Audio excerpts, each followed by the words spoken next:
Assalamualaikum warahmatullahi wabarakatuh.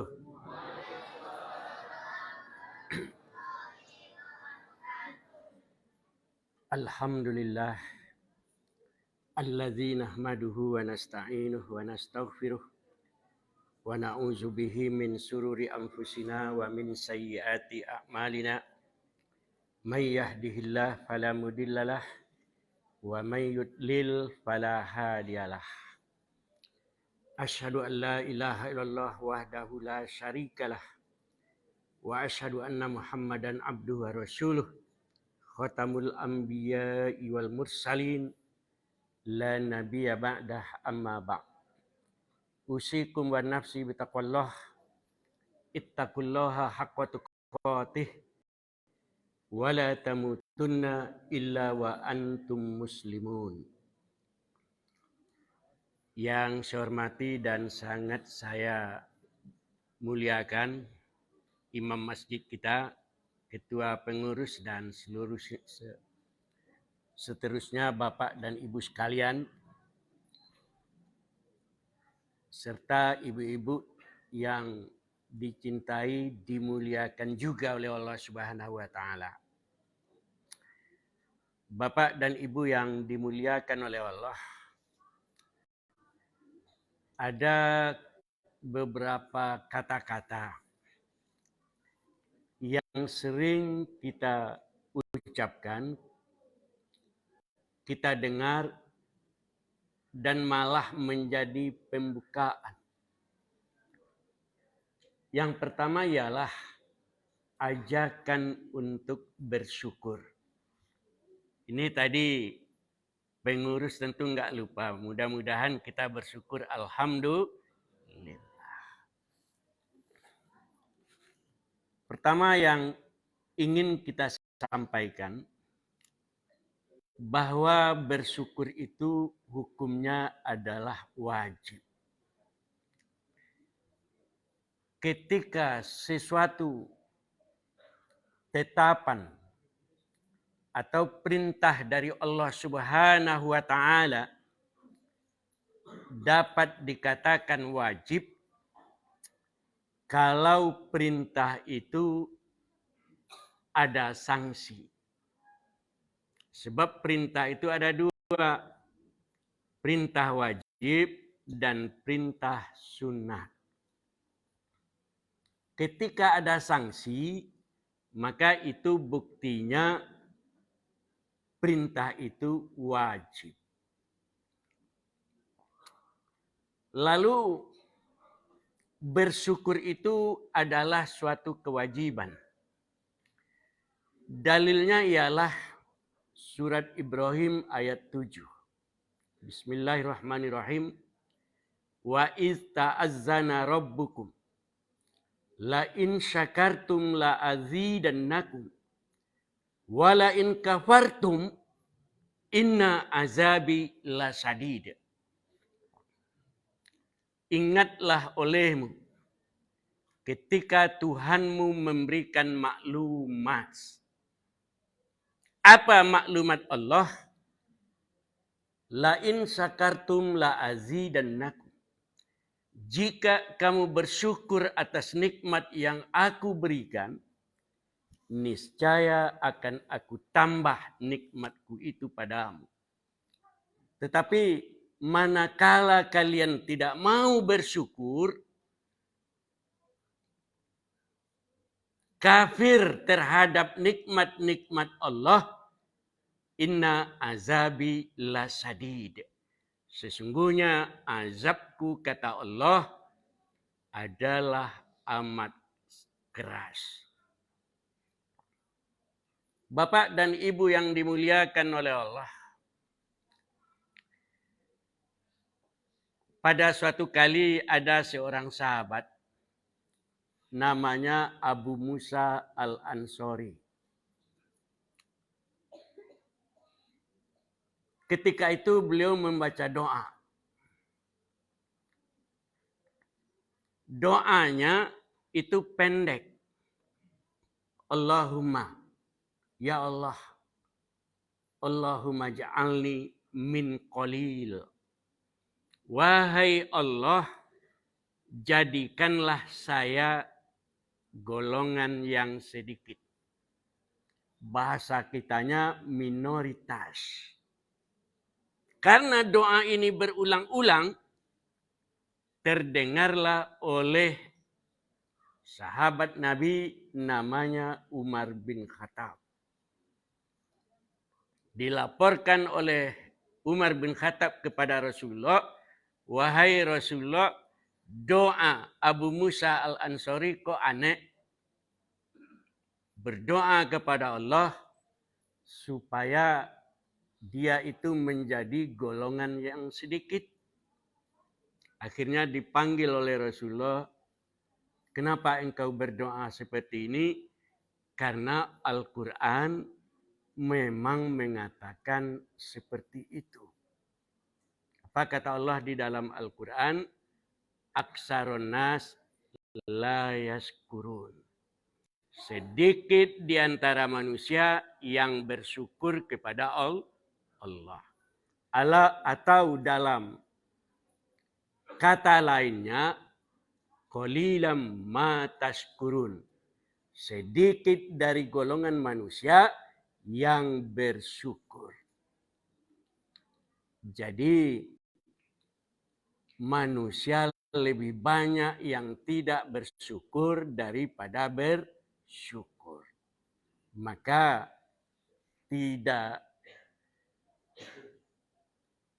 lupa kita mengajak supaya bersyukur kepada Allah di sepanjang waktu, di sepanjang saat. Lalu apa bersyukur itu, Bapak?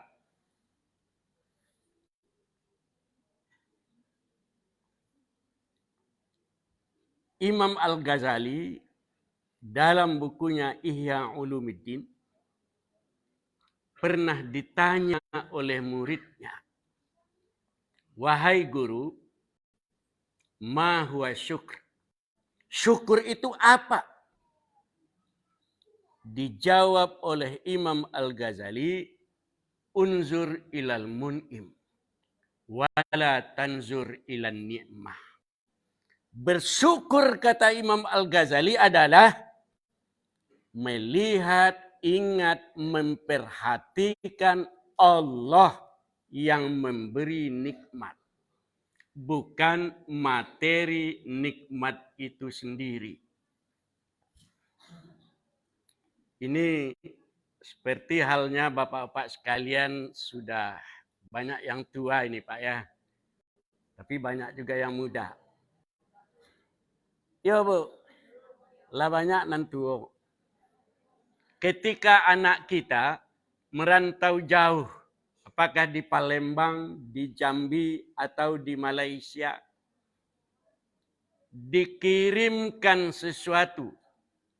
Sesuatu itu nilainya sedikit. Mungkin misalnya satu kain sajadah. Mungkin mukenah, mungkin jilbab. Karena sudah begitu lama kita tidak ketemu. Sudah begitu lama tidak mendengarkan perkataan atau mendengarkan suaranya. Maka sampai si bapak ini atau si anak menangis. Waduh, anak saya masih sayang kepada saya. Anak saya masih cinta kepada saya. Buktinya dia mengirimkan kepada saya sebuah jilbab. Subhanallah. Unzur ilal mu'im. Ingat kepada yang memberi nikmat. Siapa yang memberi nikmat itu? Adalah Allah Subhanahu wa ta'ala. Kadang-kadang kita terjebak dengan konsep materialisme. Kita kira, kita sangka nilai sesuatu itu materialis saja. Benda saja. lupa kita dengan kasih sayang, dengan cinta, dengan hati nurani, lupa kita dengan doa, sehingga kadang-kadang kita tidak berterima kasih. La in syakartum la azidannakum wa la in kafartum inna azabi lasadid. Saudaraku yang dimuliakan oleh Allah, manusia ini dalam hal pandai atau tidaknya bersyukur bisa kita bagi dua. Imma syakirau wa imma kafuro. Ada yang bisa bersyukur dan ada yang tidak. Orang yang tidak bersyukur, bahasa lainnya adalah kafir. Namanya kafir nikmah. Jangan kita alergi, Bu. Kalau ada ustadz atau yang lain-lain menyebut, wah kafir. Kafir sebentar, kafir sebentar, kafir. Kafir itu memang bahasanya Al-Quran. Ya ayyuhallazina kafaru. Wahai orang-orang kafir. Ada kata-kata kafir di dalam Al-Quran. Padahal kafir itu sesungguhnya lembut. Bahasa kitanya penutup.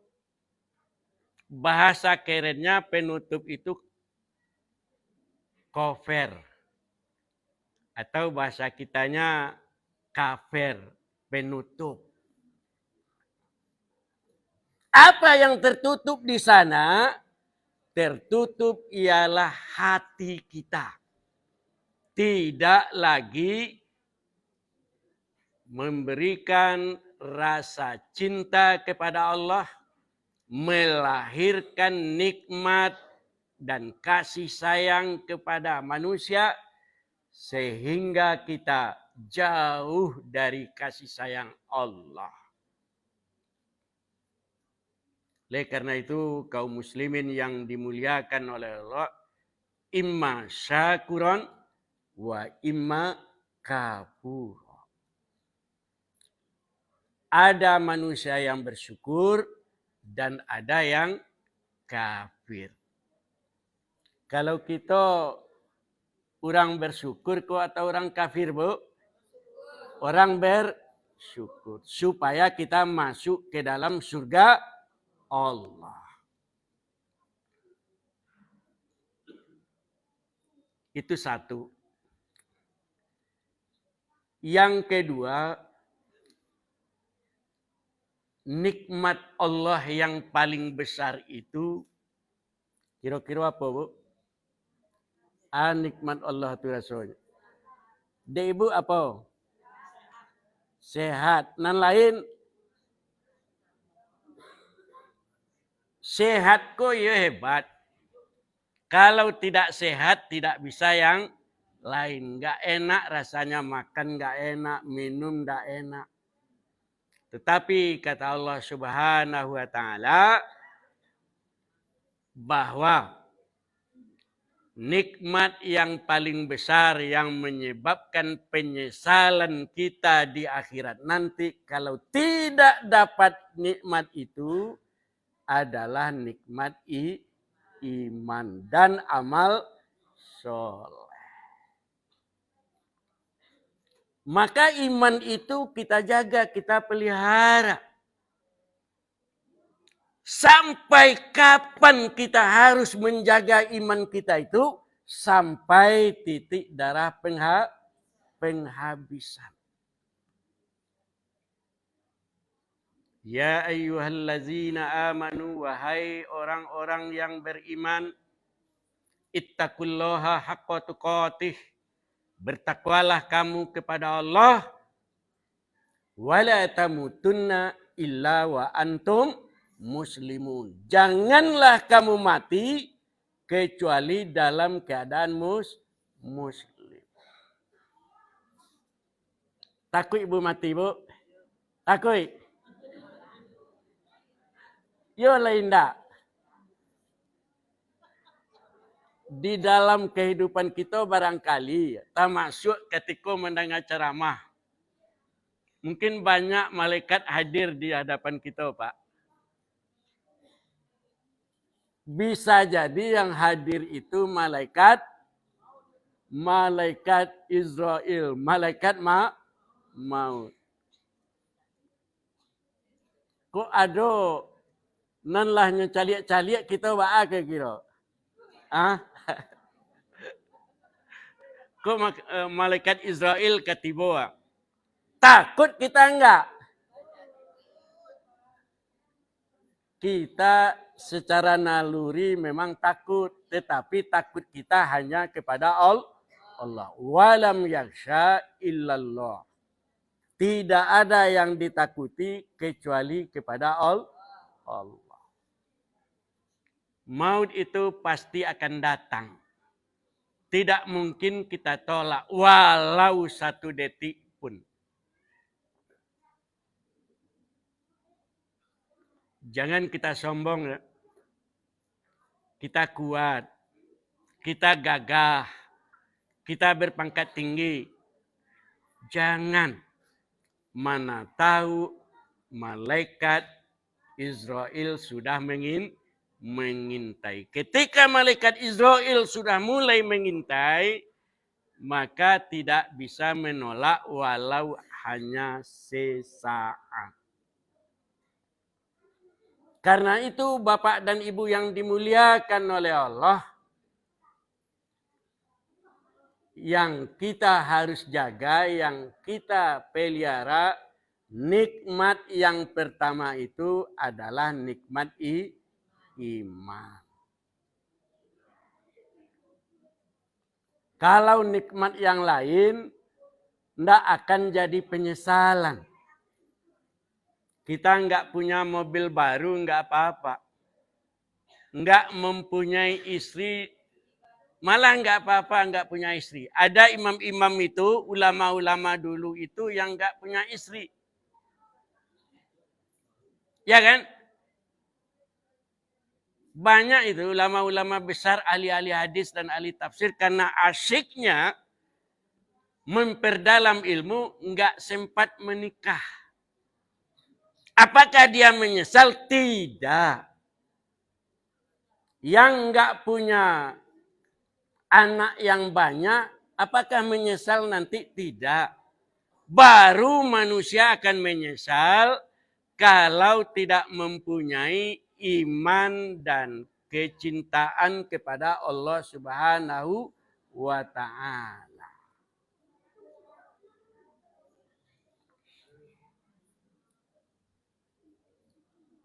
Bapak dan Ibu yang dimuliakan oleh Allah, beriman tidak berimannya seseorang yang pada akhirnya ditentukan oleh hidayah. Paman Nabi yang sangat beliau cintai namanya Abi Thalib. Paman Nabi itu banyak. Abbas juga paman Nabi. Kemudian yang paling tua Abdul Muthalib. Yang paling kaya namanya Abu Lahab. Paman Nabi, paman kandung itu. Abi Thalib itu sangat mencintai Nabi. Menyayangi beliau. Membela beliau. Mendukung beliau. Memberikan segala apa yang ingin diminta oleh Rasulullah dikasih oleh Abi Thalib.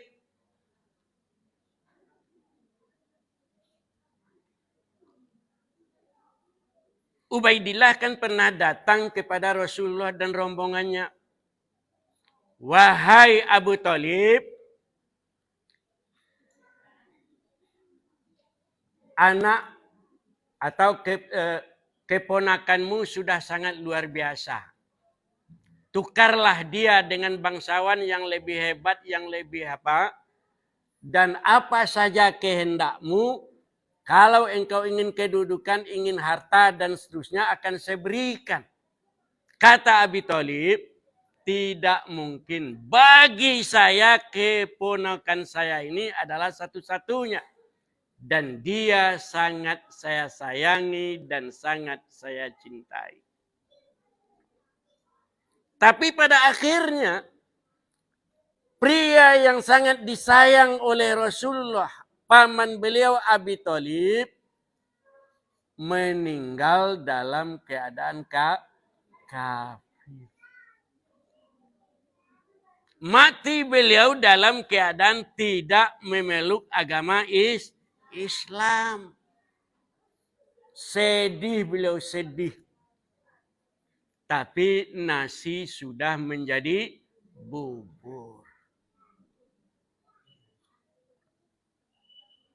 Akhirnya kaum muslimin yang dimuliakan oleh Allah, Abi Thalib mati dalam keadaan kafir dan Rasulullah tidak bisa membela apa-apa. Memang diberi oleh Rasulullah surga yang lebih ringan. Kata Rasulullah, dipakaikan kepada Abi Thalib slop di neraka, begitu terinjak, otaknya mendidih. Lai talok Pak. Dia ibu lai talok. Itu yang paling ringan itu kepada Abi Thalib, belum lagi yang lain.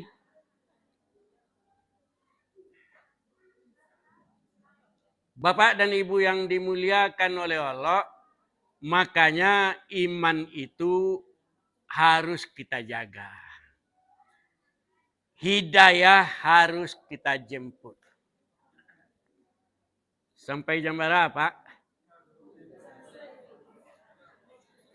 Kok sampai beko jam? Sabale lai talok. Kalau dia ibu talok, dia ambo nan tak talok, Bu. Jam berapa hari, Pak? Kinilah jam berapa? 10 minit lain tak ada.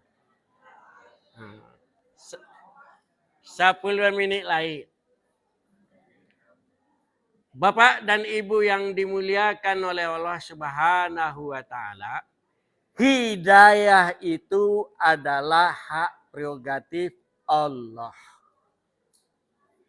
Orang yang diberi hidayah akan diberi hidayah, akan diberi petunjuk oleh Allah. Yang tidak diberi hidayah akan mati kafir. Suatu kali, anak-anak, tolong suara ya. Ini masih periode Makkah, Pak. Dalam Sahih Bukhari, di bab ketiga, di jilid ketiga,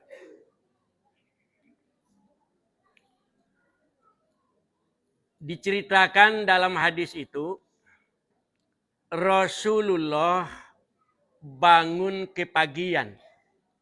Beliau bangun sebelum subuh. Mungkin bahasa kitanya jam 3. Tiba-tiba ketika Rasulullah sholat sendirian di Makkah di sekitar Ka'bah,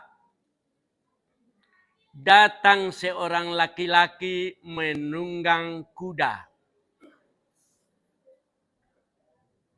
Dilihatnya Rasulullah, apa kerjanya laki-laki ini?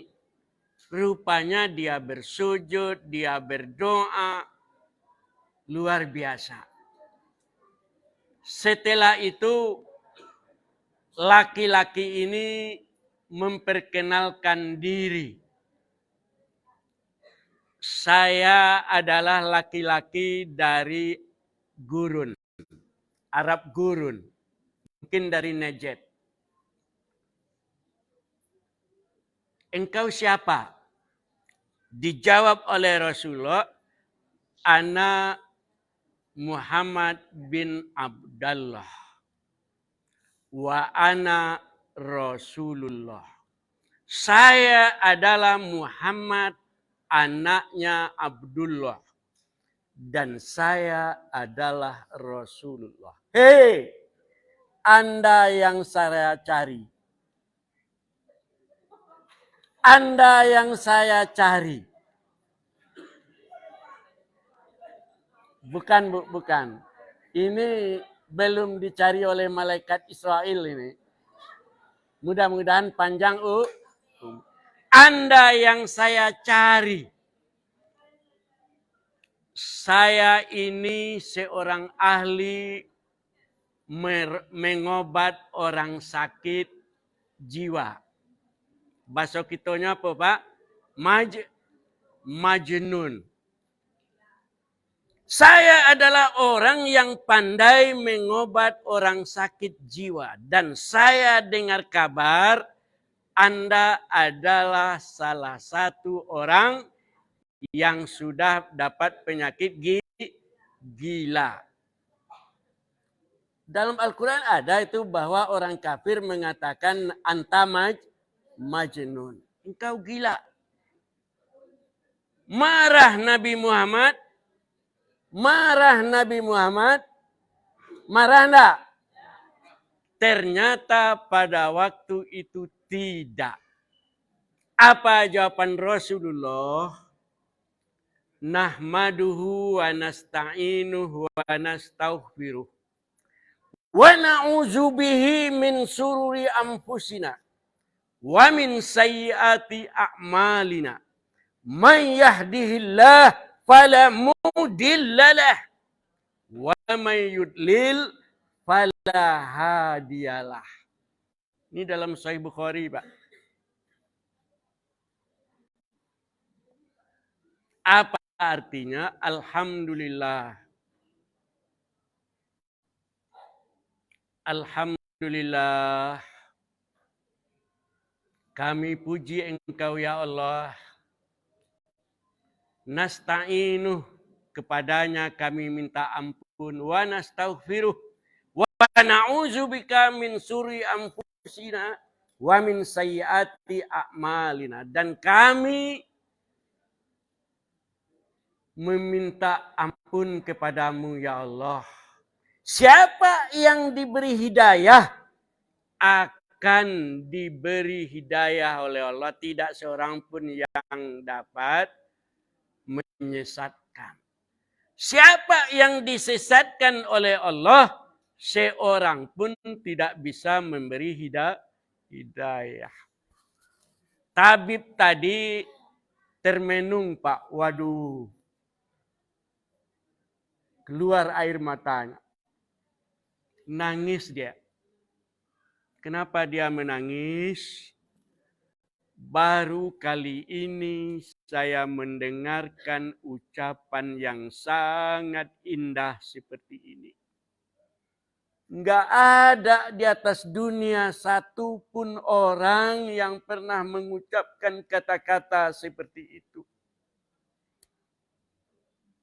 Wahai ayyuhar rijal, bala. Benar wahai laki-laki, engkau adalah Rasulullah. Masuk Islam laki-laki itu, itulah dukun pertama yang masuk Islam. Tabib pertama yang masuk Islam. Inilah bapak-bapak dan ibu-ibu yang dimuliakan oleh Allah. Hidayah mesti dicari. Hidayah itu kalau kita bagi dua. Pertama, hidayah iktisodiyah atau naluri atau insting.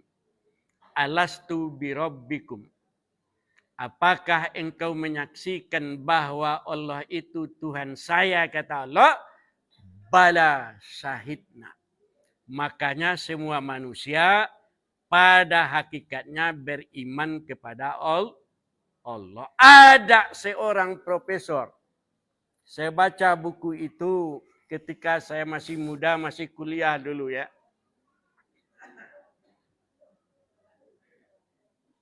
Suatu kali sang profesor pergi dengan rombongannya. Tiba-tiba di dalam lautan gelombang sangat dahsyat. rasanya tidak ada yang akan menolong. Padahal di antara rombongan itu 7 di antaranya adalah ateis dan 1 muslim. Apa kata orang ateis?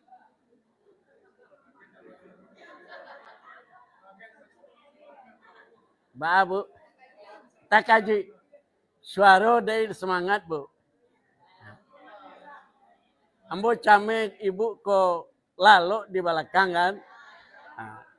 Apa kata orang ateis? Sekarang kita mesti meminta kepada sesuatu. Dan Anda adalah muslim.